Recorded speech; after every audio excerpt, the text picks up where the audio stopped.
राजनगर के रनेपाल रोड पर सड़क हादसा में भाई सलमान की मौत पे कांग्रेस द्वारा करी गई राजनीति को भाजपा प्रत्याशी अरविंद पटेल ने खोल के विरोध करो। उन्होंने बताया कि कांग्रेस के प्रत्याशी विक्रम सिंह नाती राजा अपनी संभावित हार के सामने लेके अब इस स्तर पे उतर आए कि एक व्यक्ति की हादसा में भाई मौत के राजनीतिक रंग दे रहे और भाजपा के कार्यकर्ता पे, भाजपा के लोगों पे जो आरोप मढ़ रहे हैं, उनने क्या कही है सुन लो तनक।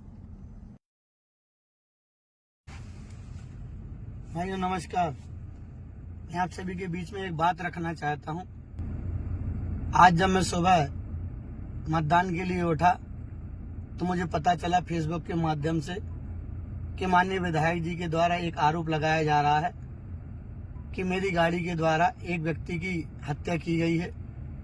मैं आप सभी को बता देना चाहता हूं कि जो इस प्रकार की विधायक जी के द्वारा गंदी राजनीति की जा रही है, यह मौत पर राजनीति कर रहे हैं, ये बहुत ही निंदनीय है।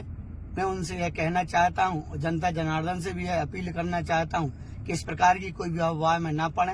ये हमेशा झूठ की राजनीति करते आए, 20 साल हो गए, जनता जाग चुकी है। ये भगवान से झूठ बोलने से नहीं डरते, तो ये तो इंसान है। तो मेरा आप सभी से ये कहना है कि आप इस प्रकार के कोई भी भ्रम में ना पड़े।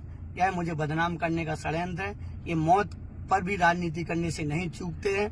मेरा यहाँ पर आप सभी से कहना है कि मैं अगर दोषी पाया जाता हूँ और अगर मैं दोषी हूँ तो मैं प्रशासन से भी यह आग्रह करता हूँ कि इसकी जो न्यायिक जांच हो वो कराई जाए और दोषी पर सख्त कार्रवाई की जाए। मैं आपको बता दूं कि लगभग कल इनने पूरे दिन विधायक जी के गुर्गों के द्वारा, विधायक जी के द्वारा तांडव किया गया। यहाँ तक कि रानी साहब के द्वारा रात को 11 बजे नए गांव में जाकर के 10 गाड़ियों के द्वारा जाकर के वहां पर हमला टाइप किया गया। लोग वहां से भागे बेचारे।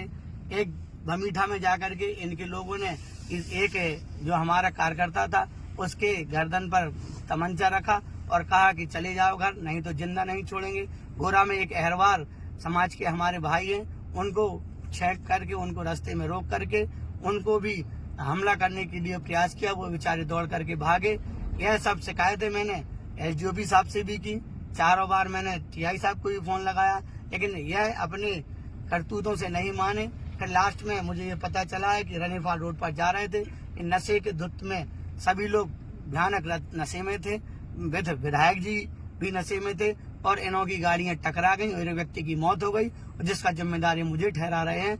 मैं फिर यही कहूंगा प्रशासन से कि अगर मैं दोषी पाया जाऊं तो मुझे सजा दी जाए, और नहीं तो अगर ये दोषी है तो इनको भी सजा दी जाए।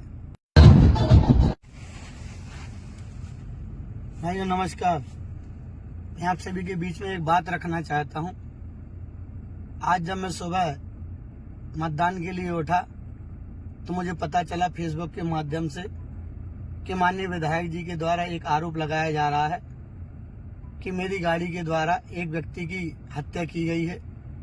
मैं आप सभी को बता देना चाहता हूं कि जो इस प्रकार की विधायक जी के द्वारा गंदी राजनीति की जा रही है, यह मौत पर राजनीति कर रहे हैं, ये बहुत ही निंदनीय है।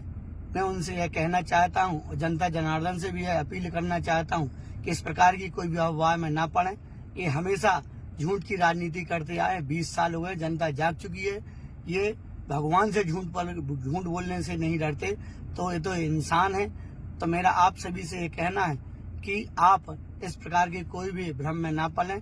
यह मुझे बदनाम करने का षड्यंत्र है। ये मौत पर भी राजनीति करने से नहीं चूकते हैं। मेरा यहाँ पर आप सभी से कहना है कि मैं अगर दोषी पाया जाता हूँ और अगर मैं दोषी हूँ तो मैं प्रशासन से भी यह आग्रह करता हूँ कि इसकी जो न्यायिक जांच हो वो कराई जाए और दोषी पर सख्त कार्रवाई की जाए। मैं आपको बता दूं कि लगभग कल इनने पूरे दिन विधायक जी के गुर्गों के द्वारा, विधायक जी के द्वारा तांडव किया गया। यहाँ तक कि रानी साहब के द्वारा रात को 11 बजे नए गांव में जाकर के 10 गाड़ियों के द्वारा जाकर के वहां पर हमला टाइप किया गया। लोग वहां से भागे बेचारे। एक बमीठा में जाकर के इनके लोगों ने एक जो हमारा कार्यकर्ता था उसके गर्दन पर तमंचा रखा और कहा कि चले जाओ घर, नहीं तो जिंदा नहीं छोड़ेंगे। गोरा में एक अहरवार समाज के हमारे भाई हैं, उनको छेक करके, उनको रास्ते में रोक करके उनको भी हमला करने के लिए प्रयास किया। वो बेचारे दौड़ करके भागे। यह सब शिकायतें मैंने एसडीओपी साहब से भी की, चारों बार मैंने टीआई साहब को भी फोन लगाया, लेकिन यह अपनी करतूतों से नहीं माने। फिर लास्ट में मुझे ये पता चला है कि रनीफाल रोड पर जा रहे थे, इन नशे के धुत में सभी लोग भयानक नशे में थे, विधायक जी भी नशे में थे और इन्हों की गाड़ियां टकरा गई और एक व्यक्ति की मौत हो गई, और जिसका जिम्मेदारी मुझे ठहरा रहे हैं। मैं फिर यही कहूंगा प्रशासन से कि अगर मैं दोषी पाया जाऊं तो मुझे सजा दी जाए, और नहीं तो अगर ये दोषी है तो इनको भी सजा दी जाए।